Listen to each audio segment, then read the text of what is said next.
ഒരു കുഞ്ഞു ഓഫ് റോഡും ട്രെക്കിങ്ങും എന്നൊക്കെ നമുക്ക് പറയാൻ പറ്റും കേട്ടോ. കട്ടപ്പനയിൽ നിന്ന് ആനവിലാസം റൂട്ടിൽ പോയി അമ്പലക്കവലയിൽ നിന്ന് തിരിഞ്ഞ് മേട്ടുക്കുഴി കവലയിലെത്തിയിട്ട് അവിടെ നിന്ന് നമ്മൾ ഏലത്തോട്ടത്തിൻ്റെ ഉള്ളിൽക്കടെ ഇപ്പോൾ ഓഫ് റോഡ് റൈഡിങ് നടത്തിക്കൊണ്ടിരിക്കുകയാണ്.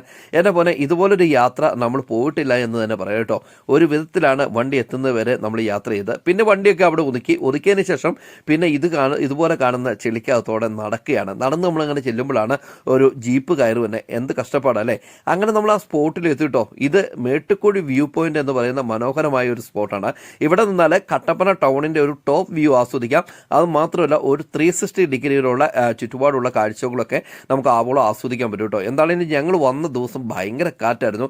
നമ്മളെ തട്ടിക്കൊണ്ട് പോകുന്ന കാറ്റ് അങ്ങനെ വേണമെങ്കിൽ പറയാൻ പറ്റും കേട്ടോ. പരസ്പരം സംസാരിക്കുന്നത് പോലും നമുക്ക് തിരിച്ചറിയാൻ പറ്റാത്ത രീതിയിലുള്ള കാറ്റായിരുന്നു അവിടെ.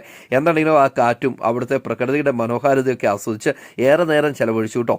നിങ്ങൾ നോക്കിയാൽ ഈ കല്ലൊക്കെ അവിടെ നിൽക്കുന്ന ഒരു കാഴ്ച കാണുമ്പോൾ തന്നെ എന്തൊരു രസം അല്ലേ. ഇവിടെ നിന്നാൽ നമ്മൾ ഈ കാണുന്നതെല്ലാം കട്ടപ്പന ടൗണാണ്. മൂടൽമഞ്ഞ് കാരണം ഇത്രയൊക്കെ കാണുന്നുള്ളൂ കേട്ടോ.